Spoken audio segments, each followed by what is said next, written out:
The notification on my phone buzzed. Quarterly review. 3 p.m. 2 hours away.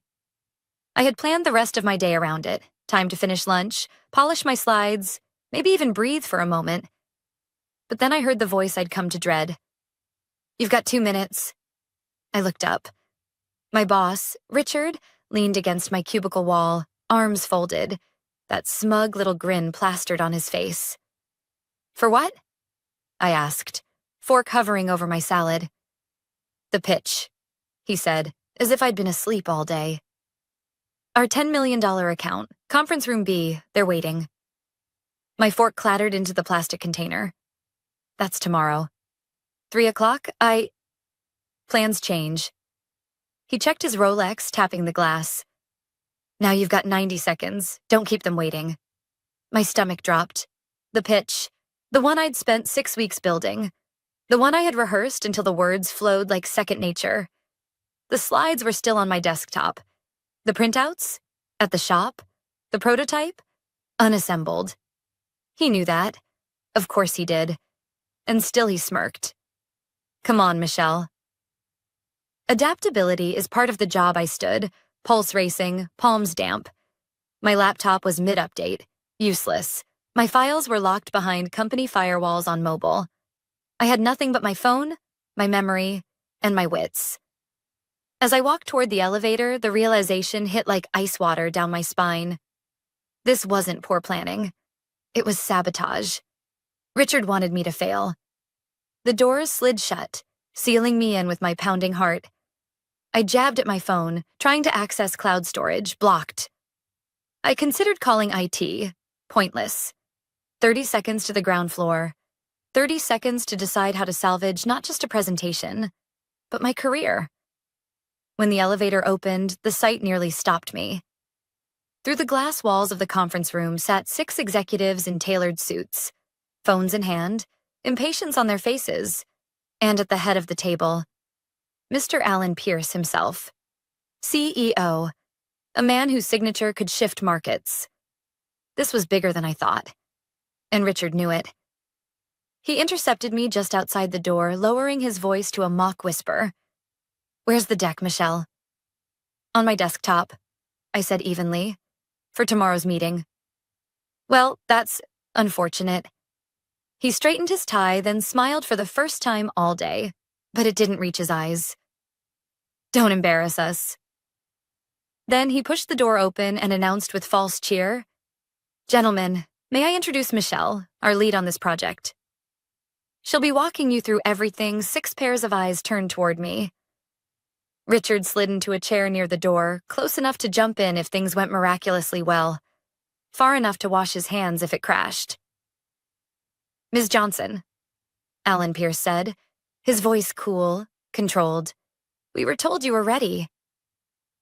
"We flew people in for this." My throat tightened. My hands trembled against my phone. No slides, no notes, nothing but me. "Thank you for making time today," I began, voice steadier than I felt. "Before I begin, may I ask something?" The executives exchanged glances. "Go ahead," Alan said. "What's the primary challenge you're hoping our solution will address?" His CFO frowned. "We've covered that in preliminary talks." "Of course," I said quickly, "but sometimes restating the problem reveals new angles. And I'd like to make sure I address what matters most," Silence stretched. Then, almost despite himself, Alan leaned forward. "All right.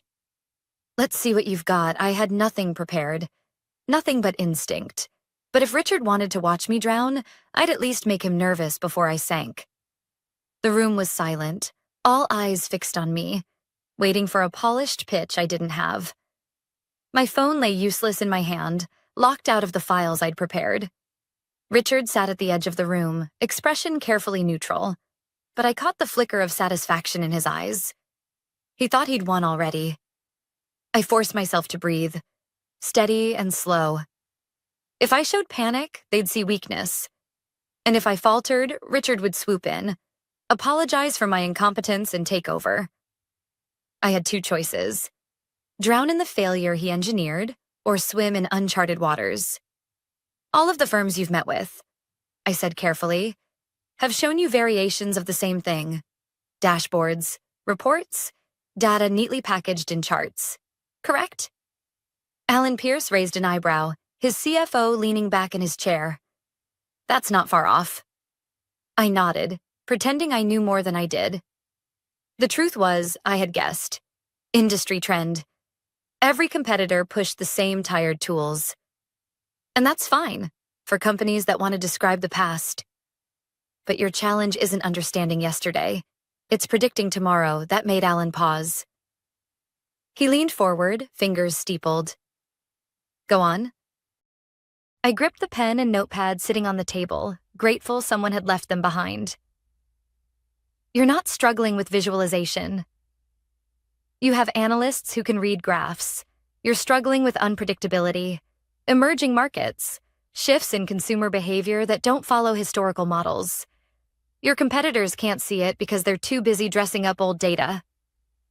The COO exchanged a look with the CFO. I caught the flicker of interest. My pulse steadied. I had something. Alan studied me. So what are you proposing? I drew a quick sketch on the pad, crude boxes and arrows. A predictive model that uses cultural context, not just numbers, to forecast behavior. Imagine knowing not just what your customers bought, but why. What values, traditions, or even local events drive their decisions. That's where the future lies. For a moment, no one spoke. Then Alan's expression softened, almost imperceptibly. Interesting, he said. Behind me, Richard shifted in his chair. I didn't need to look to know he was panicking. This wasn't the disaster he had scripted. One of the executives asked, "How would you build such a model?" I swallowed. Step 1 is identifying blind spots in your current data. May I ask, how many firms proposed custom models tailored to each market? The CFO shook his head. None. Every pitch so far has been off-the-shelf solutions. Exactly. I circled the word context on the pad. That's the gap. They're treating your markets like clones when they aren't. A model that incorporates cultural context doesn't just predict what will sell. It tells you where to invest, when to pivot, and how to stay ahead while others lag behind. The energy in the room shifted. People sat up straighter. Phones were put down. I had their attention. Alan raised a hand, silencing the murmurs. Michelle, was it? Yes. You're telling me your company can deliver this? I hesitated. This was the trap. If I overpromised, Richard would seize it as proof of recklessness. If I undersold, the opportunity would vanish. I'm telling you, I've spent weeks building the foundation of it, I said finally. The details are still in development, but the vision is clear. And the results could redefine how you operate silence again. The longest seconds of my life. Then Alan smiled. Not broadly, but with the weight of someone recognizing something genuine. I've sat through 6 pitches this month. All of them polished. None of them useful. Yours is the first that makes me think differently. He stood, pushing his chair back. The room froze. Richard was already half rising, prepared to apologize, maybe to smooth over my mistake. But Alan spoke first. We need to continue this conversation, he said, looking directly at me. But not in this format. Michelle, I'd like to meet privately. Bring me your full model when it's ready. He handed me his card. Call my office to schedule. I felt the air rush out of me. My hand shook as I took the card, aware of Richard's face tightening, his carefully laid trap collapsing in front of him. Thank you, Mr. Pierce. I managed. The executives began to rise, gathering their belongings. Alan offered a firm nod before leaving, his team trailing behind. The glass doors closed, leaving the room eerily quiet. Richard's mask slipped. His eyes burned with fury. What the hell did you just do? He hissed. My job, I said, clutching Alan's card like a lifeline. You've cost us everything. 10 million gone, have I? I slipped the card into my pocket. Or have you? his jaw clenched, muscles twitching. "This isn't over, Michelle." He was right. It wasn't, because what happened next would unravel everything he thought he controlled. The elevator ride back to our floor felt longer than usual. Richard stood stiff beside me, jaw clenched, eyes fixed on the doors. Neither of us spoke, but the tension was suffocating. He had set a trap for me, and instead of falling, I'd climbed out and shaken hands with the one man Richard couldn't afford to lose. When the doors opened, he snapped into motion. My office. Now, people glanced up as he marched me across the open floor. Heads lowered quickly, but I saw it. The flicker of sympathy in a few eyes, curiosity in others. Nobody dared say a word. Richard closed his door with deliberate calm. "Explain yourself," he said, voice low and dangerous. "I adapted to the situation you created," I replied. My tone was steady, but inside my chest hammered. His laugh was sharp, hollow. "Adapted? You went completely off script." "There was no script. You made sure of that." He leaned against his desk, arms folded. "You've been building your own relationship with Pierce instead of representing the company. That ends today." "Alan Pierce asked for me," I said. "Not for you. Not for a team." Richard's eyes narrowed.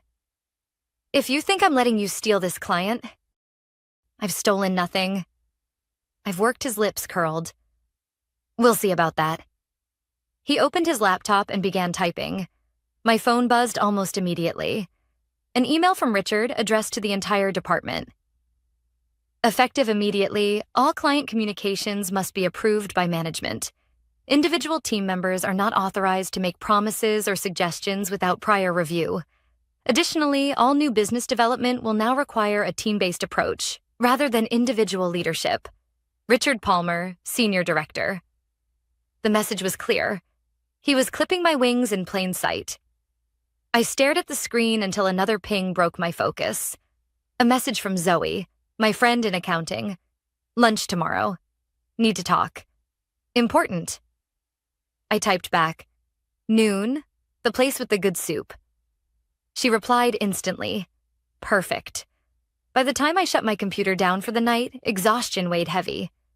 But fear weighed more. Richard wasn't finished. He'd tasted the threat of losing control, and men like him didn't forgive that. Zoe was already waiting at our usual cafe the next day, nursing a cup of tea. The moment I sat down, she leaned in. "They're watching your emails." My stomach twisted. "What do you mean?" "Richard requested IT access yesterday. Said it was for continuity." She lowered her voice. "Michelle, he's combing through everything." "Can he even do that?"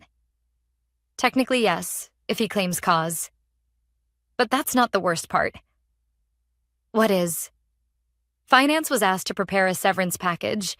For you, I froze, spoon halfway to my mouth." "What?" "The request came in this morning." "He's building a case." I set the spoon down carefully, though my hand shook. "I haven't done anything wrong." "It doesn't matter."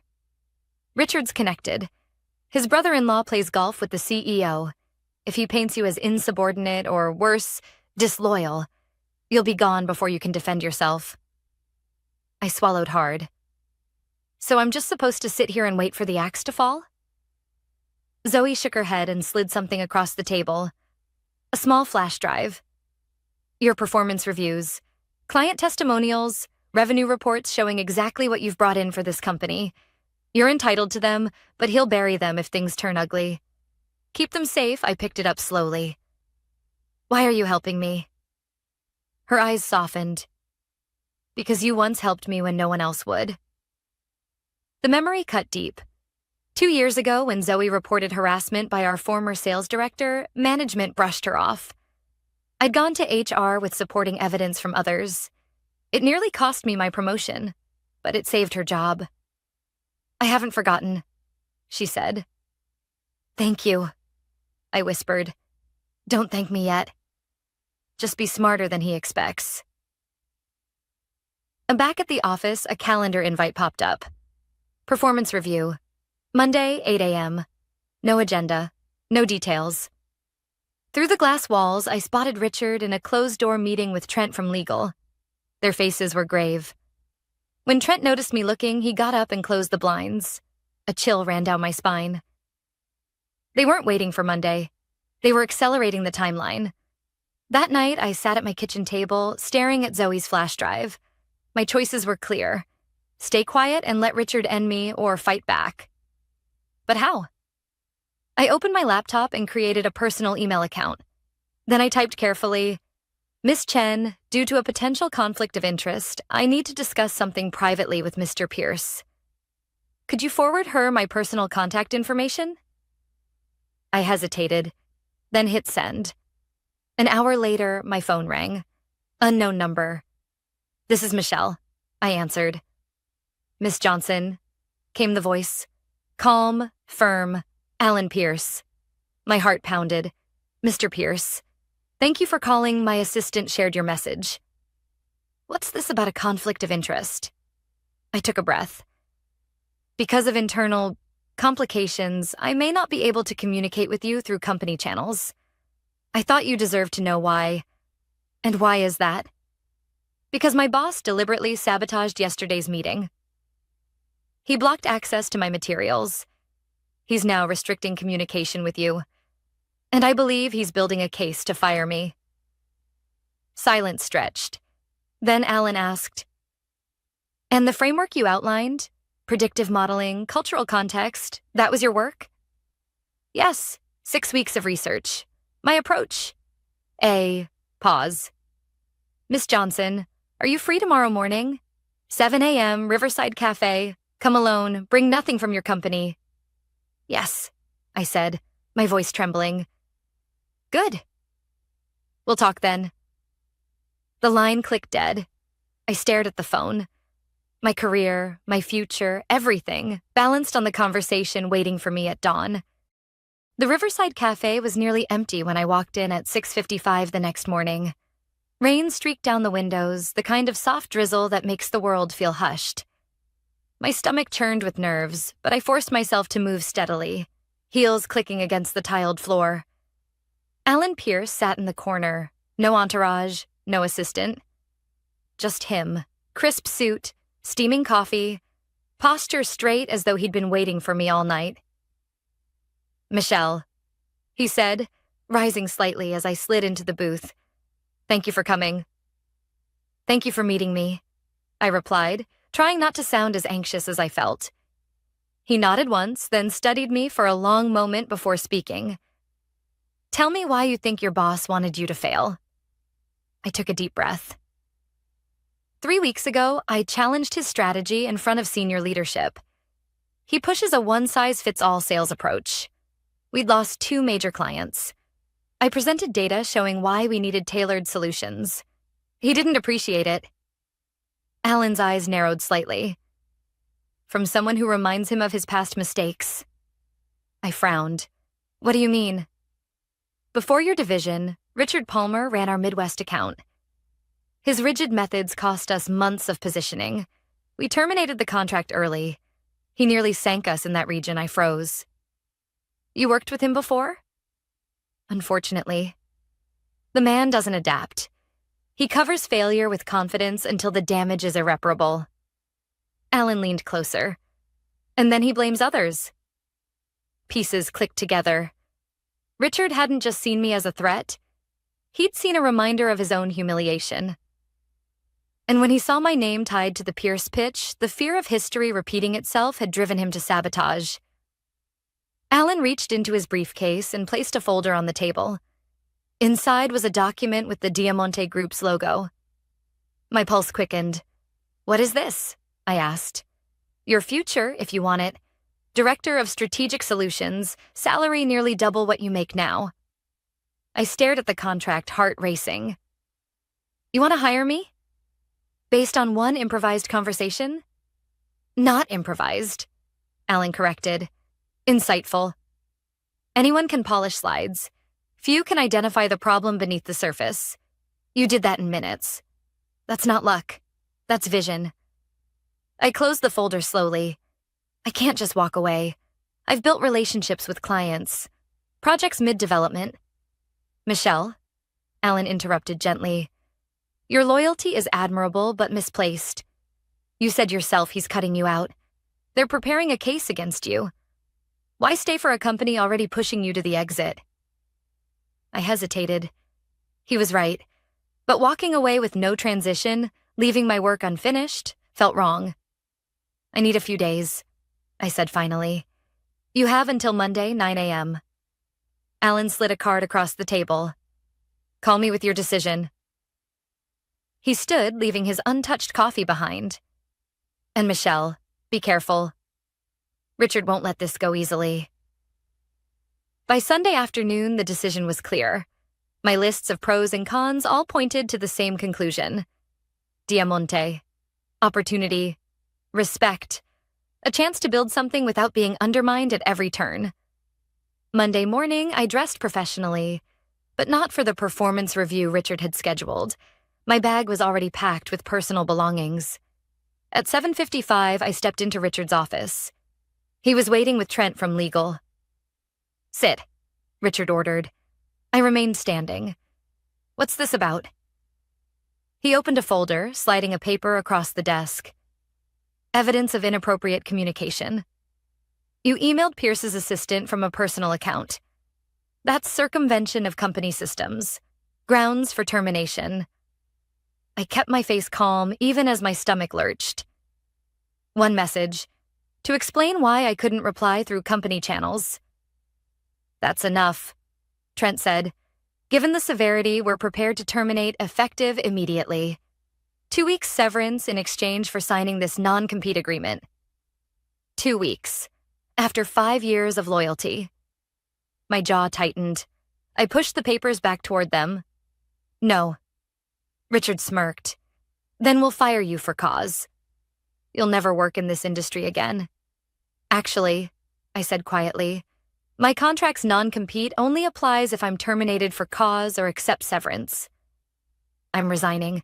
Effective immediately. For the first time, Richard's mask cracked. You can't just walk out. I already have. You've been stripping me from projects for weeks. Consider that my transition.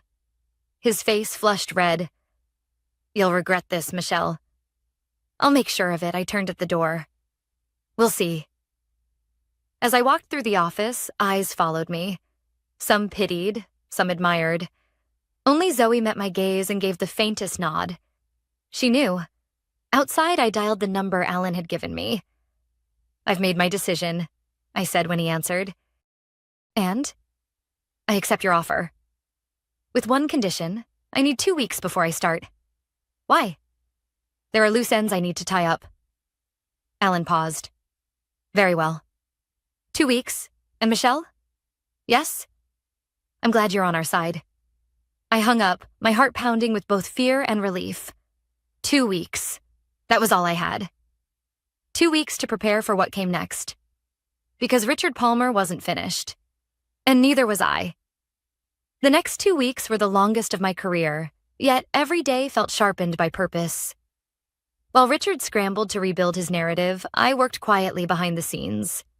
I met with former clients who had left during his tenure, asking careful, open-ended questions about their experiences. I reconnected with colleagues pushed out over the years, listening as they described the same pattern I knew too well. Richard taking credit for wins, shifting blame for losses, silencing anyone who dared challenge him. I didn't fabricate anything. I didn't need to. I simply connected the dots. Zoe helped more than she should have, slipping me financial reports, performance data, and internal satisfaction surveys Richard had buried. Patterns emerged. Declines under his leadership, spikes when he was sidelined, client losses directly tied to his streamlined strategies. Meanwhile, I ignored every one of his attempts to bait me. Twice, emails arrived demanding transition notes. Once, he even called late at night, leaving a voicemail dripping with false authority. You're required to comply, Michelle. Don't test me. I deleted it. He'd already tested me enough. The Friday before my official start at Diamante, Zoe texted me. Board meeting tomorrow. He's claiming credit for salvaging Pierce. Says he rescued the account after you abandoned it. I smiled at the screen. Perfect timing. The next morning, I walked into Diamante headquarters, not as an outsider, but as their new director of strategic solutions. Alan greeted me personally and led me into a conference room. Inside sat 6 people I recognized, board members from my former company. "Miss Johnson," the chairman said, "your timing is impeccable. We were just discussing Mr. Palmer's presentation." For the next 2 hours, I listened as Alan laid out what we had compiled. Richard's history across 3 companies, client after client leaving under his watch, staff turnover, retaliation against dissenters, financial losses disguised as restructuring. It wasn't vindictive. It was factual. At the end, Alan delivered the final blow. "Mr. Palmer claims to have saved this account. Meanwhile, we are finalizing a multi-year partnership with the person he pushed out."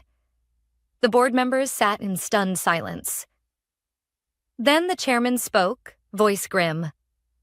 "We appreciate this information. Appropriate action will be taken immediately." I said nothing. I didn't need to. My work was already done.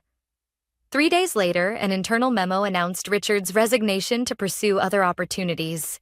Rumors swirled about an investigation into management practices. Former employees were being contacted for interviews. Zoe texted me. Board called emergency session. He was escorted out. I typed back only one word. Finally. 6 months passed in a blur. At Diamante, I thrived. The predictive cultural model I'd outlined in desperation during that ambush meeting became our flagship product. My team grew. My ideas weren't dismissed. They were celebrated. But life has a way of circling back. At the industry conference in Atlanta, as I reviewed my slides backstage, a familiar figure appeared in the doorway. Richard. Cheaper suit. Hollow eyes. A man who looked like he'd aged 10 years and 6 months. "Michelle," he said quietly, "congratulations on your success." I kept my expression cool. "What do you want, Richard?" He shifted, clearing his throat. "I've been consulting independently. It's been difficult. I wondered if we might clear the air, perhaps discuss collaboration." There it was. Not remorse, not apology. Just another angle, another ladder to climb. "There's nothing to discuss," I said. His mask slipped, bitterness flashing in his eyes. "You planned this. You used Pierce to take me down."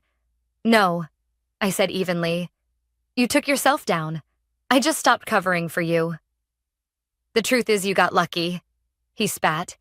"If Pierce hadn't taken a shine to you—" "It wasn't luck," I interrupted. "It was preparation meeting opportunity. Something you never understood." A staffer poked her head in. "Miss Johnson, you're on in 5 minutes." Richard stepped in front of me, blocking my path. "This isn't over." "Yes, it is." I walked past him without looking back. The stage lights were blinding, but the applause was real. As I presented our platform, one I'd built with my team, one rooted in everything Richard had dismissed, I caught a glimpse of him slipping out the back. He couldn't bear to watch. And that was my revenge. Not a dramatic outburst, not a public takedown, but something quieter, sharper, and far more lasting. I had stripped away the facade he'd built and let the truth show itself. I didn't destroy Richard Palmer. He did that all on his own. I simply refused to let him destroy me.